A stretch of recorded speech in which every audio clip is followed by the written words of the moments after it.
لن يطول الظلام ديننا لن يضام نحن جيل الأمام. الحمد لله رب العالمين والصلاة والسلام على عبده ورسوله محمد وعلى آله وأصحابه وتابعهم أجمعين. Rasulullah sallallahu aleyhi ve sellem yanına bir kişi kengaş sorup kele. Ham ayta: "Ey Allah elçisi sallallahu aleyhi ve sellem, mena şunday işni öğret. Agar da men ani ishlasam, meni Alloh taolo da kishilarda yaratırlıq bulsun" deb. Ham Rasulullah sallallahu aleyhi ve sellem ona kengaş etib ayta: "İzhad fid dunya yuhibbakallahu." Dunyodan voz kech, dunyodan bosh tort, seni Alloh taolo yaratar. "Wazhad fima indan nas yuhibbakan nas." Ham kishilar qo'linda bo'lganga umidlanma, ulardan boshini tort, shul vaqtda seni kishilar yaratirdi. Bir vaqt Umar radhiyallohu anhu isan vaqtda ol Xoms shahrini idarachi belgilarga bo'la. Ham endi idarachi etib ol Sa'd ibn G'amir al-Jumahi degan sahobani ko'ra. Umar radhiyallohu anhu anga shusha ishni taqdim etu bilan Sa'd ibn G'amir bosh torta. Lekin Umar radhiyallohu anhu siz menga bu ishni mo'ynima ildigiz, har mendan butuningiz qochasiz degach, ya'ni xalif bo'luni, shusha zo'r javoblikni menga yukladingiz da menga yordam etmaysiz degach, tegisi rizolasha. Ham Allah rizaligi uchun endi shusha Xoms shahari bilan idora ettiraydi. Bir neqadar vaqt o'tgach, Umar radhiyallohu anhu yanına Xoms shaharidan bir delegatsiya keladi. Umar radhiyallohu anhu ularga murojaat etib ayta: "Menga hozir eng xayrchilaringizning ismlarini yozib berigiz, men ularning hojatlarini o'tar uchun" de. Anga bu ishni ishlaylar, ham endi ol shusha eng xayrchi kishilarning ismlarini o'qiganda Sa'id ibn G'amir degan kishini ko'ra. Ham endi o'ptirib qola, bu kishi kim deb so'raydi. Ham endi tegilar aytalar, bu bizning amirimiz de.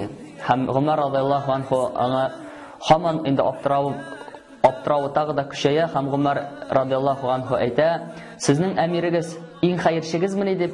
Ham tegi kishilar aytalar: "Alloh bilan ant etamiz, uzun kunlar o'ta Sa'id ibn G'amirning yurtida o't yondirilmay, o'shaq yondirilmay, ya'ni rizq azirlanmay bo'lmoq sababli." Shusha ibrlarni aytgach, Umar radhiyallohu anhu uksi yig'lay boshlaydi. Hatto aning ko'z yoshlari aning soqolini yuvishlatadi. So'ngan ol Sa'id ibn G'amirga: "Mening salamimni yetkirigiz de, hamma shusha bir yonchiq oqshani iltib berigiz de." Avval yonchiqda 1000 dinar, 1000 oltin oqsha bo'la. Sa'id ibn G'amirga shusha aybirni amanatni topshirgach, ul endi uyinga qayta ham ochib qaraydi. Ham inna lillahi va inna ilayhi raji'un de. Ya'ni qayg'i kelganda Alloh taolo, Alloh elchisi sallallohu alayhi vasallam bizga shusha ishni ishlarga buyurdi. Biz butunimizda Allohniki ham hisob uchun anga qaytashaqmiz degan so'zlarni aytira qo'shdi. Sa'id ibn G'amir shusha yonchiqni ochqach shusha so'zlarni aytdi, ham xotini aning qirna kelib jetdi. "Allah de, mu'minlarning amiri o'ldimi ey Sa'id de?" "Yo'q de, bundan da zo'rroq qayg'i keldi" de. "Allah de, musulmonlar sug'ushda jengildilarmi" de. "Bundan da zo'rroq qayg'i keldi" de. "Narsa o'ldi?"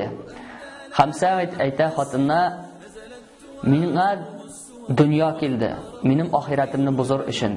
Bizning uyimizga zo'r bir fitna kirdi. Bizning endi shu turmushimizni buzur uchun" de.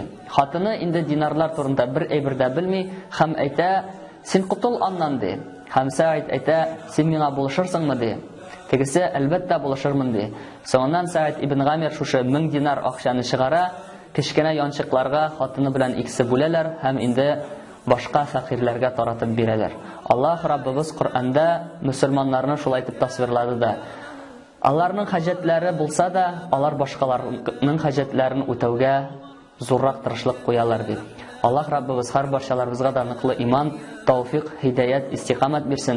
Ham shusha dünya boyliqlarına aldanmışa, ahiretimizni yo'qotmisha, iki dünya baxtlarına erishishlarimizni har barchalarimizga da nasib ham muyassar qilsin. Alhamdulillahi robbil alamin va sallallohu ta'ala ala khayri xalqihi Muhammadin va ala alihi va ashabihi va tabi'ihim ajma'in.